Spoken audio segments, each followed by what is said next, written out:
యోహాను సువార్త 9వ అధ్యాయం 6వ వచనం చదువుదాం.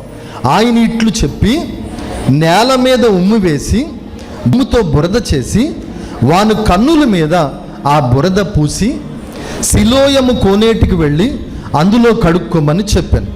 సిలోయమును మాటకు పంపబడిన వాడని అర్థము. వాడు వెళ్ళి కడుక్కొని చూపు గలవాడై వచ్చెను. పిల్లరా వినండి, ఇక్కడ యేసు ప్రభువారు ఆ నేల మీద ఉమ్మి వేశాడంట. ఆ నేల మీద ఉమ్మి వేసి బురద చేశాడంట. బురద చేసి వాని కన్నులకు రాశాడంట. అప్పుడు చెప్పాడంట, నువ్వు సిలోయం అనే కోనేటికి వెళ్ళి ఈ కన్నుల మీద బురద కడుక్కో, నువ్వు స్వస్థపడతావని చెప్పాడంట. మరి ఇక్కడ ఎందుకు ఇలా చేశాడు ఆయన? యేసు ప్రభు శరీరధారిగా ఉన్నప్పుడు ఎన్నో అద్భుతాలు చేశాడు. కుంటి వాళ్ళని నడిపించాడు, గుడ్డి వారి కళ్ళు ఇచ్చాడు, మోగవారు మాట్లాడారు, చెవిటి వారు విన్నారు, కుష్ఠి రోగులు శుద్ధులయ్యారు. దూరంగా ఉండి కార్యాలు చేశాడు, దగ్గరగా వచ్చి కార్యాలు చేశాడు, ముట్టుకుని కార్యాలు చేశాడు, మాట పలికి కార్యాలు చేశాడు, ఉమ్మేసి కార్యాలు చేశాడు, ఆయన వస్త్రాలు ముట్టుకుంటే కూడా బాగుపడే కార్యాలు చేశాడు. ఇక్కడ ఒక పదార్థాన్ని రాసి కార్యం చేస్తున్నాడు. ఎందుకు ఇలా చేస్తున్నావు ప్రభు అని మనం అడగడానికి సరిపోం. ఆయన ఎలాగైనా చేయగలడు, ఏదైనా చేయగలడు. అయితే ఇక్కడ ఎందుకు ఇలా చేశాడు ప్రశ్నించుకుందాం. ఎందుకు ఇలా చేశాడు ప్రభు? నేను కూడా ఆలోచించాను. ప్రభు అసలు ఉమ్ము నేల మీద వేసి అది బురద చేసి ఎందుకు రాసావు ప్రభు అని కొంత నేను ఆలోచించి పరిశుద్ధాత్మ దగ్గర కనిపెట్టాను. దేవుడు నాతో మాట్లాడుతున్నాడు. ఏంటంటే ఆ బురద చేశారు కదా ప్రభు, మానవుని యొక్క స్థితిని దేవుడు అక్కడ చూపిస్తున్నాడు. మానవుడు ఉన్నటువంటి అంతరంగ స్థితి ఎలా ఉందో అది చూపించి, ఇదిగో బురదలో ఉన్నట్టుగా మానవుడు ఉన్నాడు. ఆ బురదను కడుక్కున్న తర్వాత వీడికి చూపు ఎలాగైతే వచ్చిందో మనం కూడా బురదను కడుక్కుంటేనే మనకు చూపు వస్తుంది. బురద పాపానికి సాదృశ్యంగా ఉంది. బురద పాపానికి సాదృశ్యంగా ఉంది. పిల్లరా, మనల్ని దేవుడు యథార్థవంతులుగా పుట్టిస్తే మనం వివిధమైన వంకర మార్గాలు కల్పించుకుని పాపం అనే బురదలో పడిపోయాం. ఆదాము దగ్గర నుంచి ఇప్పటి వరకు పాపం మనకి సంప్రాప్తం అయిపోయిందంట. కానీ బురదను కడుక్కుంటేనే కానీ మనకి నేత్రాలు తెరవబడవు. శారీర నేత్రాలు మాత్రమే కాదు, ఇక్కడ ఆత్మ నేత్రాలు కూడా ఉన్నాయి. ఆత్మ నేత్రాలు తెరవబడాలంటే మనలో ఉన్న పాపం అనే బురద కడుక్కోవాలి. ఇక్కడ యేసు ప్రభు రాసినటువంటి బురద కడుక్కున్నప్పుడు వాడికి దృష్టి ఎలా వచ్చిందో, చూపు ఎలా వచ్చిందో, ఆత్మనేత్రాలు కూడా తెరవబడాలంటే మన ఆత్మలో ఉన్న పాపాన్ని కడుక్కోవాలి. మన జన్మ పాపం, కర్మ పాపం, ఆలోచన పాపం, మన పాపంలోనే పుట్టాం, మనం పాపంలోనే పెరుగుతున్నాం. కాబట్టి ఏ భేదము లేదు, అందరూ పాపము చేసి దేవుడు అనుగ్రహించి మహిమను పొందలేకపోతున్నామంట. దావీదు కూడా అంటాడు కదా, నాశనకరమైన గుంటలో నుండి, జిగటగల దొంగ ఊబిలో నుండి నన్ను లేపి బండ మీద నిలబెట్టాడు అంటున్నాడు. ఆ ఊబిలోండి లేపుతున్నాడు దేవుడు మనల్ని. కాబట్టి ఈ రోజున బిడ్డ, ఆ ఊబిలోంచి నువ్వు లేవకపోతే, ఆ బురదను కడుక్కోకపోతే ఆత్మనేత్రాలు తెరవబడవు, మనకు చూపు రాదు.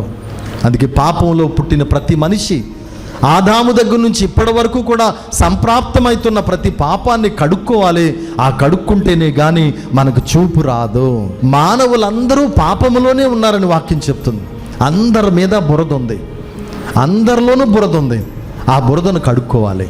మరి యేసు ప్రభు ఎందుకు పెట్టాడు బురదలో చెయ్య?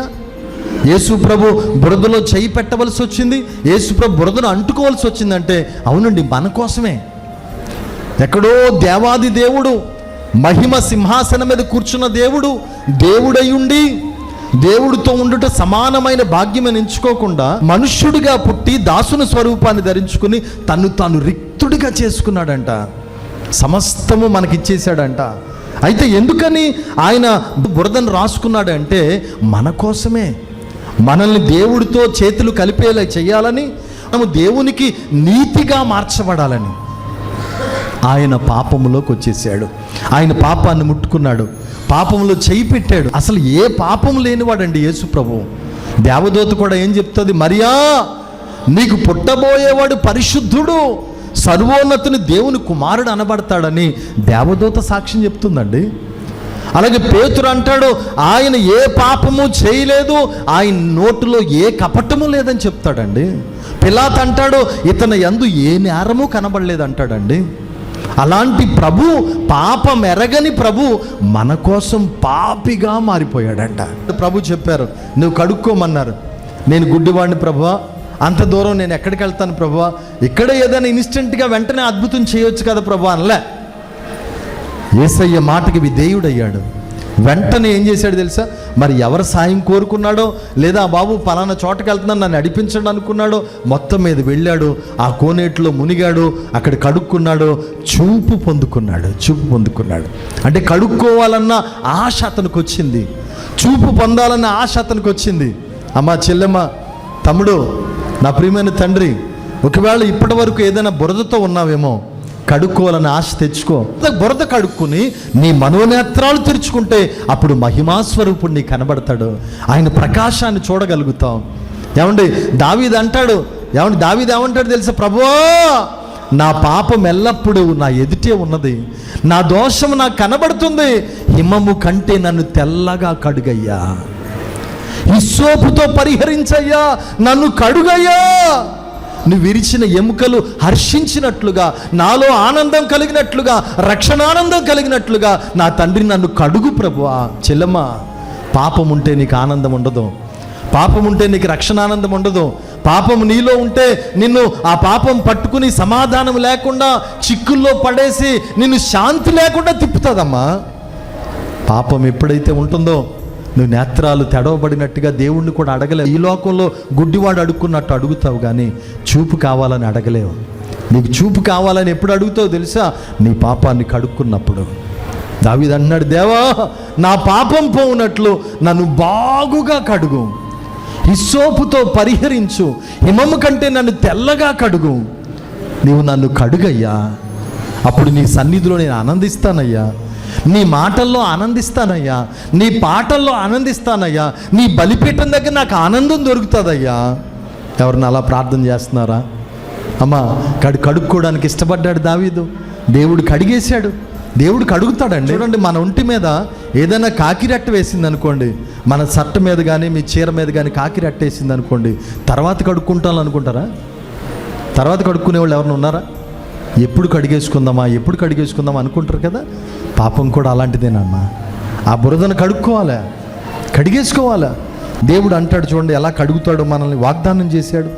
యెషయా గ్రంథం 1వ అధ్యాయము 18వ వచనం, మీ పాపములు రక్తం వల్లే ఎర్రనివైనను హిమం వల్లే తెల్లబడును, అది కెంపు వల్లే ఎర్రనివైనను గొర్రె బొచ్చిలాగా తెల్లగా చేసేస్తానన్నాడు.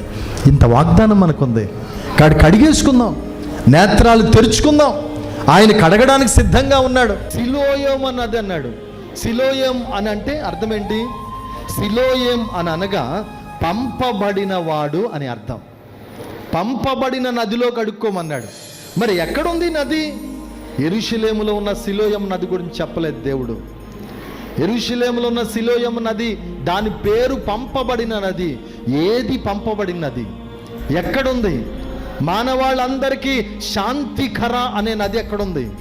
మానవాళ్ళందరి పాపాలకి శాంతికరగా ప్రాయశ్చిత్తం చేసే నది, జీవనది ఎక్కడుంది అంటే, దేవాది దేవుడు పరలోకము నుండి తన ఒక్కగానొక్క కుమారుడైన యేసుక్రీస్తుని జీవ నదిలాగా పంపాడు.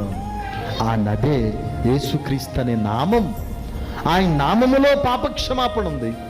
ఆయన నామము దగ్గరికి వచ్చి, ప్రభువా నేను పాపిని ప్రభువా అని ఎవరైతే ఒప్పుకుంటారో, కన్నీటితో పశ్చాత్తాపడతారో, వాళ్ళ పాపాల గురించి హృదయపూర్వకంగా కన్నీళ్లు కార్చి ప్రభు దగ్గర బ్రతిమాలుకుంటారో, వాళ్ళని కడుగుతాడు ఆయన. వాళ్ళు కడుగుతాడు. ఆయన అన్నాడు, మీరు మీ పాపములను ఒప్పుకున్న ఎడల ఆయన నీతిమంతుడు, నమ్మదగిన వాడు కనుక మీ సమస్త దుర్నీతి నుండి ఆయన మిమ్మల్ని పవిత్రులుగా చేస్తాడంట, పరిశుద్ధపరుస్తాడంట. కాబట్టి యేసు నామమనే నదిలో పాపాలు కడుక్కుంటే, యేసు నామమనే నదిలో ప్రాయశ్చిత్తం చేసుకుంటే, యేసు నామమనే నదిలో నీ పాపాలు ఒప్పుకుని ఉతుక్కుంటే, నీ వస్త్రాన్ని ఉతుక్కుంటే నువ్వు శుద్ధుడు అయిపోతావు, పరిశుద్ధుడు అయిపోతావు.